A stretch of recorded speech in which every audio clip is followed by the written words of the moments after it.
and what happens after the first week. For those of you who made it so far, congratulations. These are kind of cravings which happen on a daily basis. Now, the thing about this is it's quite dangerous because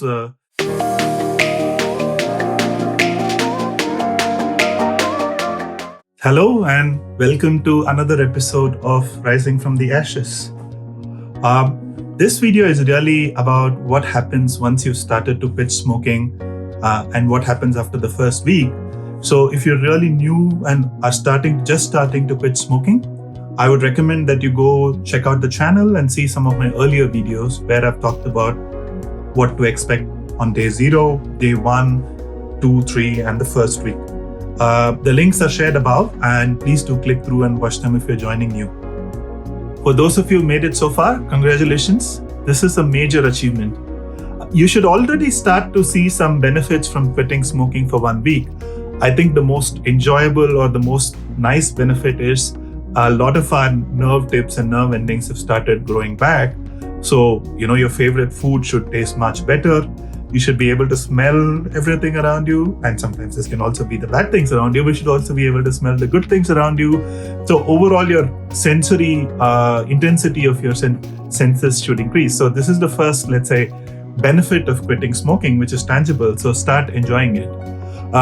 Further, by this first week, many of us will start experiencing a slightly lower level of anxiety. And this is because we've kind of eliminated the cycle of replenishment and, nicotine running out and replenishing nicotine again, and a body kind of waiting for the next nicotine to come through.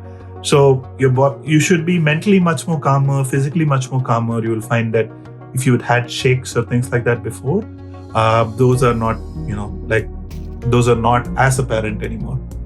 Having said that, like I mentioned in my last video, the physical battle is kind of winding down, but the mental battle is just beginning.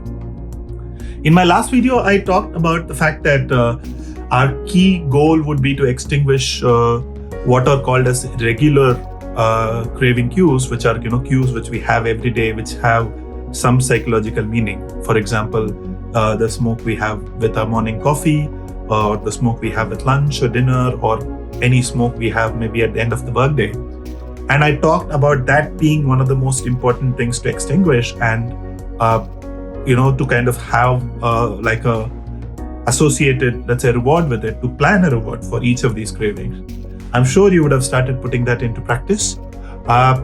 Today, we're going to talk about a similar theme, but I'm going to talk about these kind of special cravings or psychological cravings, which are slightly more infrequent in nature. And let me explain.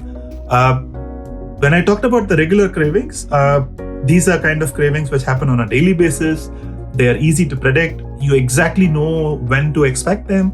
And, you can kind of plan for them with an alternate reward because they're so frequent. They happen every day. They happen every day in the morning at 8 a.m. when you wake up and have your coffee. So in that sense, it's much more predictable. There are also cravings which I think our body subconsciously expects regularly, but not as frequently as the regular cravings. Maybe let me explain. One of my favorite smokes was when I used to wake up early on a Saturday, let's say at 7 or 8. The smoke I had there was very special. I'd have a coffee, most likely outdoor, and I would enjoy it. Now, I wouldn't wake up early many Saturdays, so this was much more infrequent. But, my body had psychologically made an association that this was a special occasion and that I would have a special smoke at this time. And, so whenever I kind of, let's say, did wake up early on a Saturday, I would kind of have a smoke and use this. Now, the thing about this is it's quite dangerous because this is not really predictable, even though some of them I could argue would be predictable. Let's say if you always have a drink with your friends on a Friday and expect to smoke, you can plan much better for that. But then again, it's infrequent, so you're not really kind of looking forward to it. Secondly, this might come out of nowhere. Your regular, like once you finish lunch, for example, you're expecting that craving to come through and you're much better prepared. Whereas something like this, you don't even know might exist. So it's completely new. And even if you did, it is kind of so infrequent that you might not, may be mentally prepared for it, and it suddenly springs on you. So when I initially tried to stop smoking, and I lapsed back into smoking, it was exactly this Saturday morning smoke which made it for me. I think I went a couple of weeks without smoking. I was in a really good place. I was starting to kind of really get healthy, and start to apply some of these techniques. One Saturday, I went to a coffee shop. I was sitting outdoor.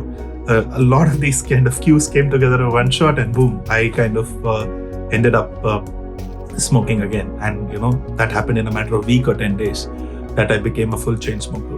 So these are pretty dangerous because they're completely they can come completely out of the blue. They might have a strong subconscious association, and because they're so infrequent and irregular, you cannot even plan a reward for them, because you have to plan like 50 or 100 rewards, and that's not really practical. So in order to extinguish these kind of, let's say, irregular, random, completely out of the blue, psychologically special cravings, we're going to kind of start using a slightly different technique associated with smoking.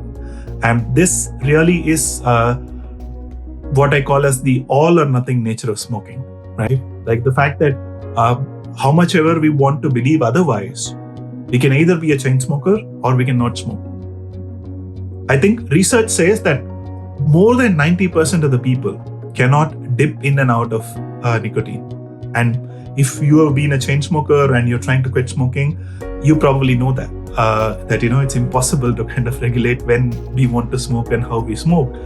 So to that extent, once we've kind of once we've started quitting for a while, and we decide to experiment with that one odd smoke when this kind of craving appears, only two things might happen, right? The first thing which might happen is, okay, fine, you're able to get away with one or two smokes.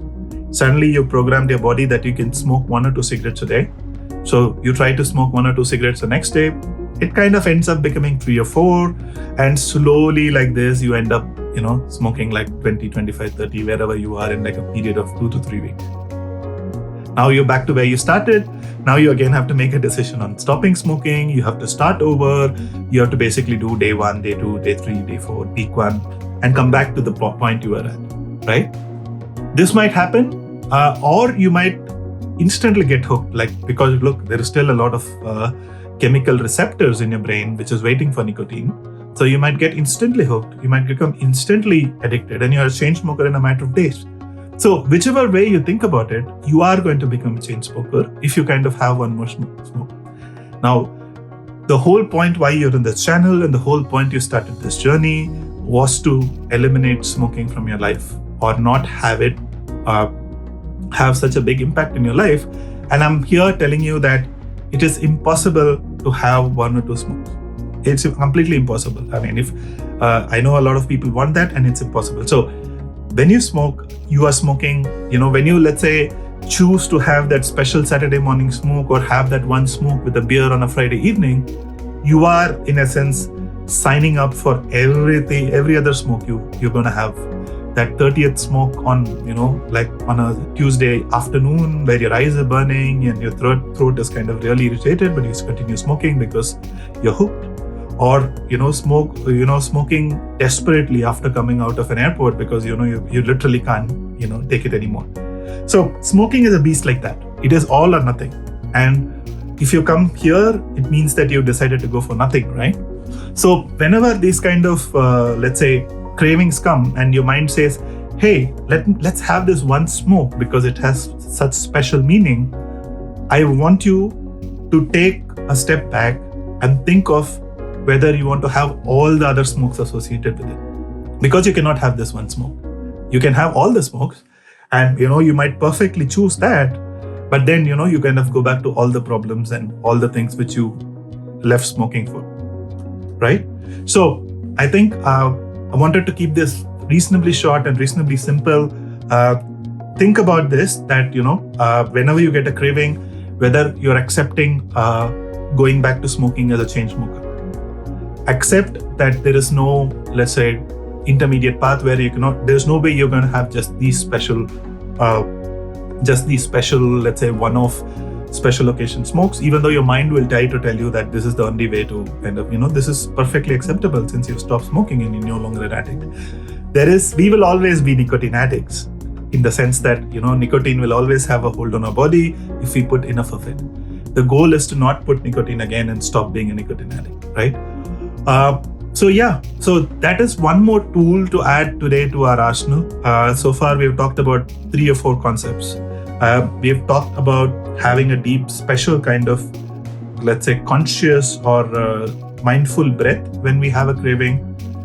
We've talked about the whole point of observing and noting down regular cravings. We've talked about having planned rewards for frequent cravings which come regularly on a daily basis. And today we have talked about using the fact that it's all or nothing when it comes to smoking as your ally. When you get these, let's say, infrequent subconscious cravings which you are not really able to plan for. So I think we already have a lot of tools to deal with smoking. We'll be introducing a couple of more concepts as we go down the weeks and as you kind of continue your journey. So please do subscribe, share with any of your friends who you think might benefit from this program, and do stay tuned. And really, best of luck in your quitting smoking journey.